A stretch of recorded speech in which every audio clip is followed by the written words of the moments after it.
parrainage yu Y'en a marre bu fekkente ne dem nañ ba ca biir ñu condamné leen wax ni liñ leen di tuumaan ñoom ñoo ko def mais loolu amagul néewul ñoom ñoo ko def ñoom dañuy contester li ñu wax parce que moom kilifa soo ko laajee danaan la man dama doon dimbali ceer rek ak jabaram mais man loolu du woon sama liggéey nekk moon di ko def dem man nag li ma doon moo tax sànq man la nañ tey ci visa parce que visa nga xam ko xam mi ngi ambassade nga dem nga lijjanti ko wala nga dem joxe ay réseau loolu yàgg na fee am maintenant nag moom mu dem xam ne tel personne mën na cee dimbali ceer ak jabaram pour ñu am visa mu dem dimbali leen ci pour ñu am ko moom kilifa mais sénégalais yi bu ñu ko garaawalee mooy fi mu toll nii bay boo ñu wax mu di ñibbi si leen yéen ñëpp parce que ñu ëpp ci ñoom noonu lañ demee donc man débat boobu du ma ci sori j'attends le procès pourquoi parce que ñi ci impliqué wu au sommet de l'état moo am solo xam nga bu doon bu njëkk jamonoy taf teppi xam naa boobu xamoo ko bu njëkk dañ doon nit da daan voyager ci passeport dem ba Europe teppi photo envoyé waat ko Sénégal ñu taf ci benn photo kooku voyager booba jamonoy taf teppi mënoon nañoo wax ne gars yi dañ doon trafic extra mais léegi avec les passeports numérisés léegi photo beeg lépp dañ ko numériser léegi taf amatul kon bu ñu mënee génne passeport wala visa wala même les visas sont numérisés léegi amatul ay ambassade yëpp kenn mënatul la trafiquer lu ku fi génne visa ambassade da la ko jox ku fi génne passeport diplomatique ministère des affaires étrangères ñoo la ko jox kon astu mbir mi si bu ñu waxee ni dafa am réseau mais réseau bi mën ta yem ci député yi kese sax mais député yi nga xam ñoom lañ ci laal mais ñoom procès bi il faut ñu wax ci ministère bi nga xam si moom mooy joxe passeport diplomatique ministère des affaires étrangères mais kan moo leen ko jox ak ñan ñoo nekk ca biir réseau ba est-ce que ministre ba bokk na ci est-ce que bokku ci kan moo ci topp ci ministre bi kan bureau production ba ñan ak ñan la mais et cetera donc loolu moo tax procès bii bu ñu ko xeeb procès bi moom nguuru Macky Sall mu ngi ci rëj ci biir procès bi xamul tax parce que passeport diplomatique ñoom rek ñoo ko mën a joxe bu dee visa nag mbirum Sénégal la ak sénégalais ak ambassades yi nag ay réewu jàmbur la ñu fi ñëw yàqal ñi ko def seeni réseau la ñu yore yàqaluñ dara Sénégal ma wax naa la ko sax ne la ku fi tukki ci Sénégal gii ñu ëpp ci ñoom li may wax ni kenn du ko weddi ñu ëpp ci ñoom ci ay réseau lan jaar fay pour mën a dem Europe nekki moodu wala faatu léegi nag maintenant boo jëlee passeport diplomatique nag beneen affaire la ça c'est du sérieux parce que loolu Sénégal moo koy joxe ministère des affaires étrangères moo koy joxe ci ñi nga xam dañ leen a lim léegi nag comme coow li yàgg naa am nag ñuy wax ni passeport diplomatique yi ñenn ñi nga xam ay ponkal lañ ci gouvernement bi ñi ngi koy jox seen i coro di def lu leen neex di jaay passeport diplomatique yi coow loolu yàgg na fi am du tey la. depuis 2014 sax la ñu wax coow li yàgg na fi. ñu ngi jaay passeport diplomatique yi ak di ko jox seen i jegeñaale ak seen i coro loolu moom yàgg na fi am ci ñoom bokkuñ ci liste ñi ko war a am. maintenant parce que président Macky Sall bi muy doog a ñëw ci nguur gi en 2012 lu mu njëkk a def mooy arrêté passeport diplomatique yi wax na suñu sëriñ si. dañoo war a day nangu passeport diplomatique yi ñu yore loolu sax def na ko moom Macky Sall dem nangu ci passeport diplomatique yi donc ñu dem mu jàgg ñu ne gis nañ fi sax ci nguur gi ay góor jigéen ñu fi jox ay passeport diplomatique donc léegi nag coow loolu lépp bu fi amee tey ñu tuumal ay député mais léegi kay alhamdulilah léegi ça va nous permettre procès bi leer parce que man visa yi ñuy tuumal ay kilifa ak yooyu man je trouve que loolu c'est pas aussi grave que les gens le disent mais li gën a grave mooy passeport diplomatique yi ñu jiñ suñuy député suñuy ndaw réew yi nga xam danoo war a ñëw taxaw di aar Sénégal parce que passeport diplomatique dafa am caractère boo xam ne de diplomatie c'est-à-dire que du nit ku ne lañ ko mën a jox donc dañu dañ ko normé ñi ko war a am ak ñi ko warut a am du n'importe qui moo ko mën a am parce que lépp lu nit def ci passeport diplomatique am day engagé la réputation du pays maanaam Sénégal lépp képp ko yore passeport diplomatique njombee loo def imagine nga ñu jox passeport diplomatique yi comme ni ñu ko waxee un dealer le Condé là ñi jox toog di jël suñu passeport diplomatique di ko jaayee que lijjanti mais ça c'est extrêmement grave donc gis nga nguuru Macky Sall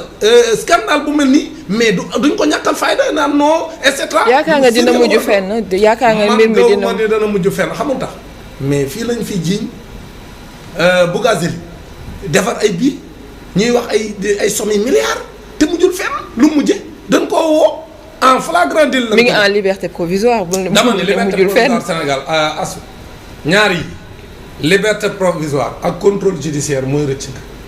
justice Sénégal bii loo wax bañ defal la liberté dama lay laaj yow mos nga fay gis kuñ def liberté provisoire di ko toppati boo xasee am liberté provisoire gis nañ fi promoteur de lutte Luc Nicolaï je pense que moom aussi dama ne la il avait vécu ce dama ne la boo limee benn bala ngaa limaat ñaar dana bari de gis nañ fi ku rey nit rey tël jël balu fetal ni ko tël liberté provisoire lañ ko jox dem na yoonam mais mooy ki fi rayoon taximan bi mais c'est kenn waxatu ci fi mu toll xoolal liberté provisoire la leen jox du leen sax jugé ñu dem seen yoon génn dëkk bi loolu moo fi am liberté provisoire ku ko am asu rëcc nga xam nga lu ma gëm mooy Bougazelli ci nguuru Macky Sall xaw ma beneen nguur de mais nguuru Macky Sall tant que mi ngi fi kenn du woo Bougazelli voilà les asu yii mooy raison yi tax ñun ñuy demander ñuy jàppale magistrats yi UMS l'union des magistrats du Sénégal man damay wax toujours man dama leen di jàppale toujours ci leen bëgg mooy l'indépendance de la justice mooy ñu dagg buumu nooteel gi nga xam moo nekk seen kaw ñoom ay magistrats yu xarañ lañ mais niñ tëggee suñu justice président de la République nekk le président du conseil supérieur de la magistrature nga xam ne moom mooy wax ku muy fal ci tribunaux yi moom mooy wax kañ la ñuy retraité mooy yokk âge de retraite ku ko neex di leen jox ay avantages ñenn ñi di bàyyi ñenn ñi di ruube ci biir justice bi loolu bis bu jeexoon gis nga loolu bis bu jeexoon asu ba ñu am une justice indépendante du ñu am une république des juges mais dañu am une justice indépendante juges yi moom seen bopp gis nga boobaa asu man na yow suñu jàppante sa xel day dal sama xel dal xamul tax parce que dañuy gëm ni juges yi comme xarañ nañ ñëpp d'accord nañ Sénégal ay juges am dañoo taqe xarañ lañ def mais dañ leen a tënk googu nag bu ñu leen tënkee ku am jafe-jafe wala coow lu am ci réew mi suñu xel day dal mais gis nga man dama gëm laa lay wax daañ def seen yëfu tàppale dem assemblée nationale lever immunité parlementaire u député yi nga xam ñoom lañ tuumaal mais gis nga as buñ ko lever ba pare ba def seen théâtre ba pare buñ demee ba ñu woo leen du yàgg ñu def leen comme nañ def Bougazelli du mujj fenn loolu laa gëm parce que nguuru Macky Sall dama lay wax képp ku ànd ak Macky Sall loo mën a def dara du la ci fekk képp ku àndul ak Macky Sall boo defee lu tuuti ñu ful ko réyal ko daal lay jéem a faagaagal. léegi xam nga wax nañ sànq ci image yi nga xamante ni moom moo mën a am conséquences yi mu mën a am ci mouvement citoyen yeeg ñi féete ci société civile bi mais aussi Assemblée nationale je pense que ci législature bi la ñu gis foo koo xamante ni ci mbirum faux billet lañ ko jàpp tuumaal ko ci. koo xamante ni également ci mbirum faux passeport trafic de passeport diplomatique ba ci wàllum viol sax dégg nañ ko ñu koy tuumaal nit tey question débat bu ñu war a poser ci assemblée nationale ñi ñu fay jiite est-ce que yaakaar nga ni ñoom ñooy les bonnes personnes ci place bi ñu nekk. waaw asu man moom jàpp naa ni assemblée nationale moom bii mosuñu assemblée nationale bu ko yées man damay xool di comparer un peu assemblée nationale yi fi amaguñ yëpp. Au moins ces 20 dernières années wax dëgg yàlla ñun dañuy am nostalgie ci yenn députés yi nga xam ne amoon nañ fi ay jamono nga xam ne y avait le débat parlementaire était très relevé da nga doon def am télévision yi sax c'était tellement relevé que dañ ko doon def en direct pour nit ñi seetaan leen parce que sénégalais doon jël seen temps di leen seetaan parce que tellement le niveau était élevé. Mais aujourd'hui niveau parlementaire yi moo njëkk a wàcc beneen bi.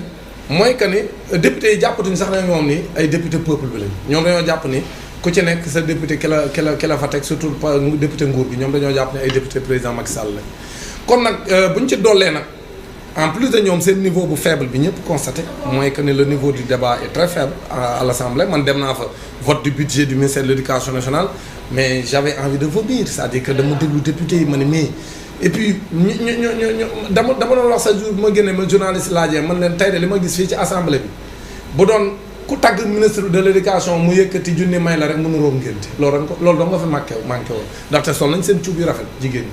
ñi maire yi puudaru nañ pastelu nañ biñ ñëwee ku ci nekk ngay tàccu ministre bi mais xamuñu sax lu ñu war a wax maanaam xamuñu sax luy budget ab député sax jóg nga fa ne man de sama yoon néew ci man daal yow loo def baax na ndaxte man Macky Sall nga àndal ko ànd ak Macky Sall ñu tàcc ko c'est-à-dire assemblée bu ñàkk fayda lañ am maanaam amuñu ay député lañ am nee du dara léegi nag as xamoon jàngat bi nga ciy def noonu moom la Sénégal yëpp jàngat nag que lii mënta continuer parce que assemblée du caaxaan dañu war am assemblée bu crédible as jonn nekk fii ci rédaction liggéey li muy liggéey session am mu dem à l'Assemblée nekk député nekk ci session pare dellu ci liggéeyam réew yu développé yi loolu lañ am astu mais wun ñu am ay tappalekat yoo xam ne dañuy nekk fii di nekk député boobu yoo xam ne ay politicien donc lañ nekk député alors que amuluñ njariñ Sénégal. mais sax man bu weesoo loolu man ci liñ leen di tudd man surtout foofu laa bëgg ñu taxaw c'est-à-dire ñoo xamante ni ce sont des représentants du peuple ñu leen di dégg ci yenn fait yoo xamante ni mis à part yow niveau bi ngay wax sax côté moral ak comportement foofu aussi war na ci mën taxaw. parce que loolu effectivement loolu kay wax dëgg yàlla ak peut-être saafara bi lan moo war a mën a nekk saafara ba nga xamante ne législature bi ñëw peut-être ñu mën a gis ne au moins bu ñu changé wul laa doon aussi mu xaw a méngoog yi fi passé. mais man li ma jàpp mooy asu noo ko mën a jëlee rek jafe-jafe bu xësee am da ngay wut ay saafara comme ni nga ko waxee mais man saafara bi ma gis mooy mode d'élection bi la ñu war a soppi suñu changé woon nee naa la mode d'élection bi ba politicienne kese du la yóbbu assemblée ba ay scrutin majoritaire bi ñu tege ko ne la def scrutin proportionnel député yi di jóge ci département yi ku ci nekk nga toogal fa sa département bu boobaa danañ tal leneen dul seen yii ñuy def kon nag man li ma jàpp mooy ni ñuy fale député yi la ñu war a soppi tant que soppi wuñ ko nga xam ne léegi ku fi ñëw nekk président de la république bu dee 150 députés da nga am lu mat au moins 120 députés yoo xam yow lañ àndal di la tàccu loolu la neex def alors que le rôle de l'Assemblée nationale c'est de contrôler l'action du gouvernement mais gouvernement bi ñoom faalewuñu assemblée parce que xam nañu fa assemblée bi moom lu ñu fa bëgg a jàll ko fa alors que ci réew yi di am démocratie yi nga xam si comme ni ko américain yi waxee le checks and balance system dañuy am la séparation des pouvoirs mais Sénégal amul séparation des pouvoirs lépp benn nit moo ko yore le président de la République nous avons un régime présidentiel trop fort président de la République moo yore nguur gi président de la République moo yore justice bi wax naa la ko fi sànq moom mooy le président du conseil supérieur de la magistrature président de la République moom moo yore assemblée bi parce que assemblée bi lu mu fa bëgg day am mas ngaa gis Macky Sall bëgg dara te jàllul mas ngaa gis président Abdoulaye Wade bi mu fi nekkee bëgg dara te jàllul mas ngaa gis Abdou Diouf bëggoon dara te jàllul wala Senghor bëggoon dara te jàllul musta am mus ñu am assemblée bu crédible léegi nag dañoo tanente nag parce que am na assemblée fi jaar yoo xam ña fa nekkoon ña ko doon animé ñoo amoon niveau ak am dayo bu leen may ñu bañ a dugg ci yenn ñu ñàkk fayda yi loolu moom